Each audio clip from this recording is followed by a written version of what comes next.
What's up guys, welcome back to the channel. In today's video, we're going to be taking you through the whole process of draining and filling your 5th gen 4Runner's transmission and also changing the filter element.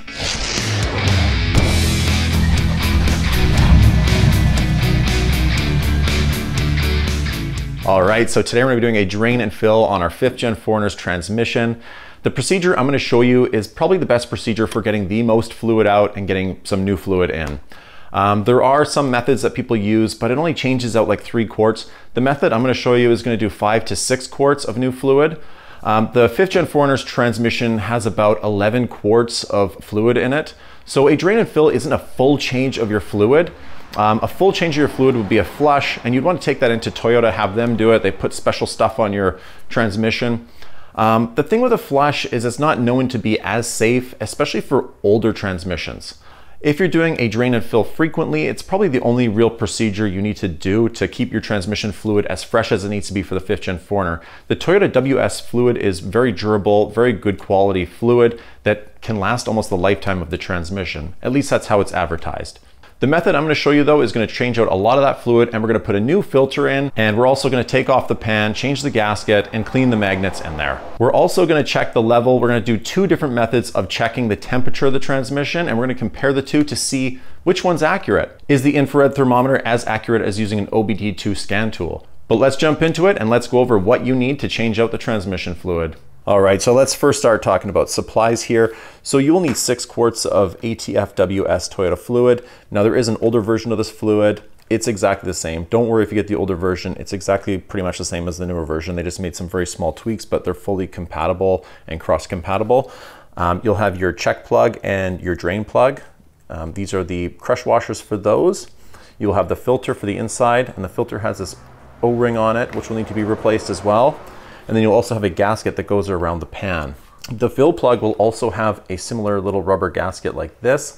I'm going to check the condition of mine and see if I can reuse it. If not, I'll get a new one from Toyota. But this is all you'll need for parts. I'll leave links in the description and part numbers to all this stuff. Let's move on to what you'll need for tools. All right, so for tools, this is everything you'll need to do the job. For filling up our transmission fluid, this is a nice cheap alternative. This is just 1/2 inch inside diameter vinyl tubing with a $1.50 funnel on the end of it. We have just a cheap little level here just to make sure our vehicle is level from when we check the fluid level. We have a little bucket. I got this at the hardware store in the paint section. The beauty of this is that it tells us how much we have in here. So when we drain our fluid out, we'll know how much more to put in, and we know how much we're actually changing out. We have an infrared thermometer. This thing's like $10. I'll leave a link in the description to where I found this. These things work great. I'd highly recommend getting one. But we're going to compare this method of checking the temperature of the transmission fluid to what we're getting from the sensor. This is an OBD2 scan tool by VPeak. I'm really happy with this. I've used it in my other videos. Then we just have some sockets. You're going to require a 10mm socket, a 12mm, a 14mm, and a 24mm socket, along with a 5mm Allen. Something like this that goes on a socket works good. And then we also have some torque wrenches. This torque wrench is inch-pounds. I got this because when you put the transmission pan on, you don't torque those bolts up very much. You torque them at like a 62 inch-pounds. So you need this. This torque wrench I bought off of Amazon a while back. It's been great, but it goes down to 20 foot-pounds torque, I believe. So I picked this up basically for this job. I'm really happy with this brand. I'll leave links in the description to where I found these.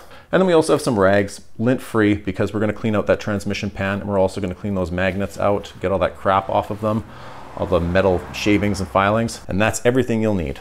All right, so the first thing we want to do is locate our fill plug and loosen that up. We always want to loosen up our fill plug before our drain plug, so let's find out where that is. This is the passenger side of the vehicle, so we'll just come under here. So here's our transmission pan. This is holding all of our transmission fluid. If we look up here, so that's our fill plug. It's a 24mm, so let's loosen that right now. Good, so we're able to loosen that. And so now what we'll do is open up our drain plug here. This one I believe is a 14mm. Let's open that up and drain out as much fluid as we can. So I've got my pan set under here to catch the fluid. And you can see our little crush washer on here. We'll be changing that. So through the drain plug, we managed to drain a total of 3 liters or 3 quarts of fluid. Once we actually remove the drain pan itself, there will be more fluid in there. And once we remove the filter, there'll be even more fluid. All right, so we've drained out as much fluid as we can. Now we put our new crush washer onto our drain plug, so we'll just screw this on now, and then we will torque it down to 15 foot-pounds of torque. Perfect. All right, so it's now time to remove the pan. We have 20 10mm bolts running all along this pan. So let's loosen all of these, drop this pan, and get rid of more fluid. I missed the recording for dropping the pan, but there was about a quart of fluid in the pan and inside the filter still. Now let's remove the filter. Once we get the filter out, more should come out. So you'll have 4 10mm bolts just running around the filter here. So make sure you clean this socket. I want to keep everything clean now that this transmission is basically open. So there's not a lot of torque holding these on, so they do come loose quite easily. And just keep these clean. I'm going to put them on some paper towel.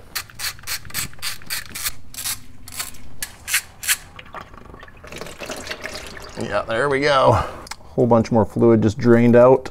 So make sure that your rubber gasket here comes off. It's not stuck up in here. Mine's actually on there, so that's good. So we managed to get a whole another 1.5 quarts just out of the pan and the filter. We originally drained out 3 quarts, so we have a total of 4.5 quarts now. All right, so we have the transmission pan here. Let's peel off the old gasket. All right, and so we have about 4 of these magnets in here. And what you'll notice is when you take them off, they're just covered in metal shavings. See, that's like metallic paint. So we'll remove all those. We'll get all of those cleaned. We'll wipe out the whole pan with our lint-free cloths and just get it looking brand new again. As you can see here, this is our check plug. So it sticks up kind of high. So when we fill our fluid up and it warms up, we open that up, it'll drain down to that level. And that's how we know that we are at the correct level.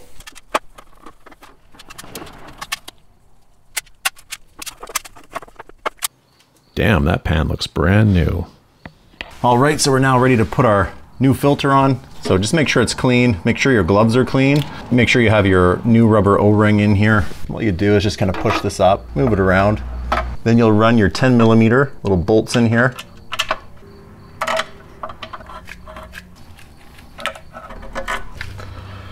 And then using our inch-pounds torque wrench, we're going to torque these down to 84 inch-pounds, which is 7 foot-pounds.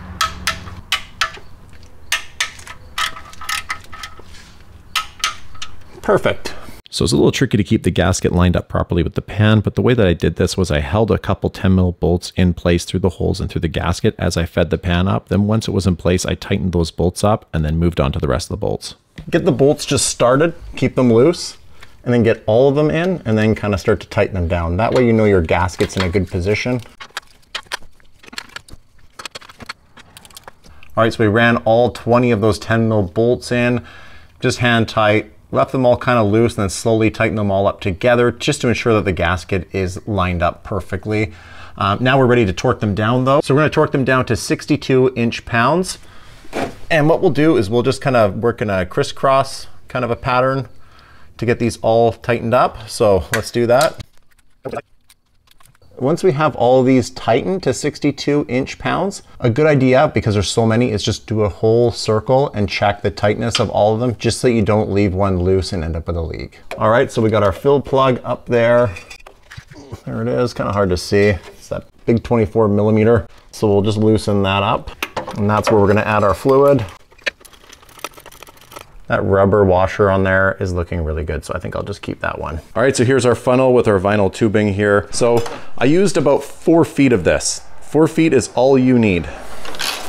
And where you're gonna wanna feed it down is, if you see these 2 hoses here, on this side, you'll feed it down, and then you'll see it come out the bottom, and then you'll put it in that fill hole that we just took the plug out of. I just put a little green painter's tape on there just to protect the opening from dirt getting in there, and also so I can see it better. And there you have it, it's right here. So we'll remove the tape and we'll put this in that fill hole. Great, so I don't know if you can see that, but you can see our vinyl tubing there. I've just fed it right in that fill hole, and we're now ready to fill up our fluid. So let's put 5.5 quarts in. So we originally drained out about 4.5 quarts of old fluid. What I put in was a little over 5 quarts. The reason I did this is because this way we get more fluid exchange, and it's also better to have too much than too little, knowing that we're going to set the level perfectly at the end anyways. All right, so we are now ready to take out that vinyl tubing. Oh, I knew it. I should have had my drain pan here. All right, so I got the filled plug here. I got my torque wrench all set here, 27 foot-pounds of torque. Perfect, 27 foot-pounds of torque. All right, so what we're gonna do is make sure that we are on level ground. Just use a small level like this, put it into your pan, As you can see, mine's pretty good. The bubble's right in the center there. If yours isn't, just put some blocks under your tires or something like that just to get your pan level. All right, so what you're gonna wanna do is come into your vehicle. You're gonna wanna start it up, let it warm up for just a second, and then you'll wanna put it into gear. So put it in reverse to start, let it sit for a bit, put it into neutral, then eventually put it into drive. And you can cycle through the gears a couple times if you'd like. So back to neutral, reverse, park. And what you're doing is just making sure the fluid's getting right through the transmission. So we're waiting for the transmission temperature to get up to 104 Fahrenheit to 113 Fahrenheit. The best place to check with the infrared thermometer is right in the middle where that red arrow is. What I found between the infrared thermometer and using the OBD2 scan tool is that the infrared thermometer actually gave me a slightly lower reading, about 5 degrees Fahrenheit lower than what the OBD2 scan tool was giving us off the sensor inside the transmission. So there is a bit of a variation. So if you are going to use the 104 to 113 Fahrenheit, go to the higher end of that range if you are using infrared thermometer, as the temperature on the outside is a little bit lower than the inside. All right, so the transmission is at temperature now. Make sure you have your pan under here to catch all the fluid. Great.